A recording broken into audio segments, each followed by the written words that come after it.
Please help me to reach 1,000 subscribers at 4:18 a.m. The room was so quiet I could hear the refrigerator humming 2 walls away.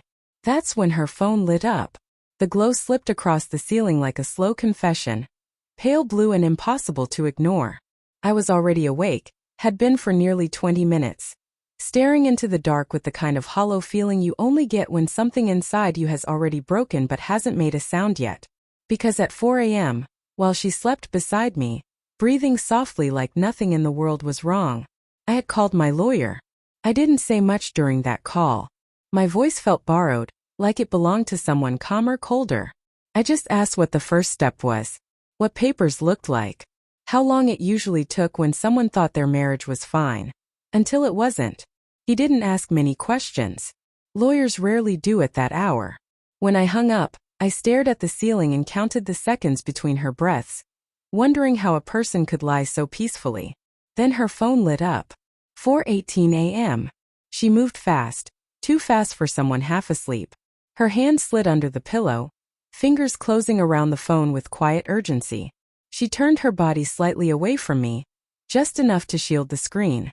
A small movement. But small movements become loud when trust is already dying. "Who is it?" I asked, my voice rough with sleep I hadn't had.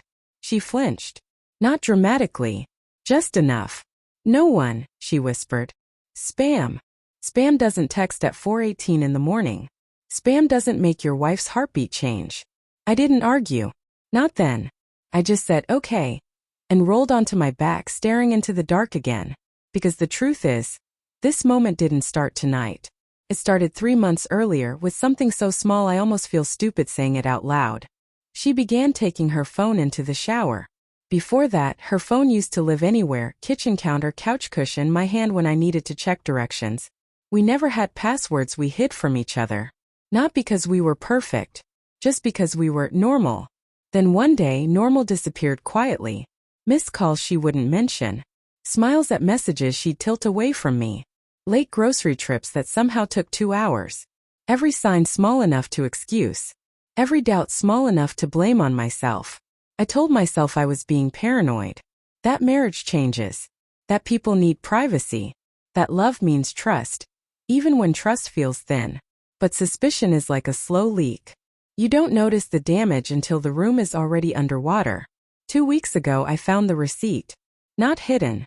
Just folded in her coat pocket like it didn't matter. A dinner for 2 at a place we'd never been together. Tuesday night. The same Tuesday she told me she stayed late at work because of inventory. I remember holding that receipt in the laundry room, staring at the ink until the numbers blurred. My first thought wasn't she's cheating.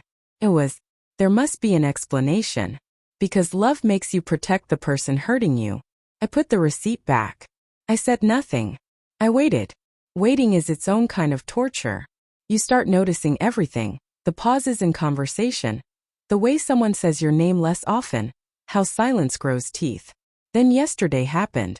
She fell asleep on the couch, phone still in her hand. For a long time I just stood there looking at her. The woman I married. The woman who used to fall asleep on my shoulder during movies and whisper apologies like love was something fragile she didn't want to break. Her phone buzzed once. I wish I could say I respected her privacy. I wish I could say I walked away. But the truth is trust had already died. I was just attending the funeral. The message preview showed a name I didn't know. And one sentence. I missed last night already. Something inside my chest went very still. Not explosive. Not dramatic. Just quiet. Like the moment after a door closes for the last time. I didn't read the rest. I didn't need to. That's when I called my lawyer at 4 a.m. And now here we were. 4:18 a.m. Her whispering spam, into the dark like the word could erase everything. I turned my head and looked at her silhouette.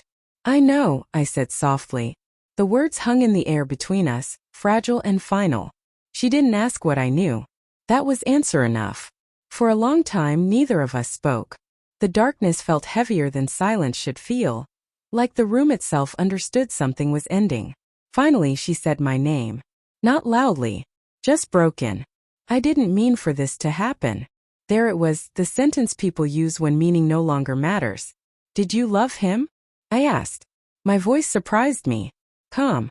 Gentle even. like I was asking about the weather. She started crying quietly, the kind of crying meant not to be heard. I don't know, she said. I just felt invisible. And he saw me. Invisible. I thought about all the ordinary nights we'd shared. Cooking dinner. Folding laundry. Sitting in comfortable silence. The small, unremarkable moments that used to feel like safety. How strange that love can exist in those moments, and still not be enough. I would have looked, I said, if you told me where to look. That was the first time my voice broke. She reached for my hand then instinctively, the same way she always did when something hurt. I let her hold it for a few seconds, then I gently pulled away. Not in anger, just in truth. I called a lawyer, I told her. Her breath caught, sharp and frightened, reality arriving all at once. Please, she whispered. Can we fix this? I wanted to say yes. God, I wanted to.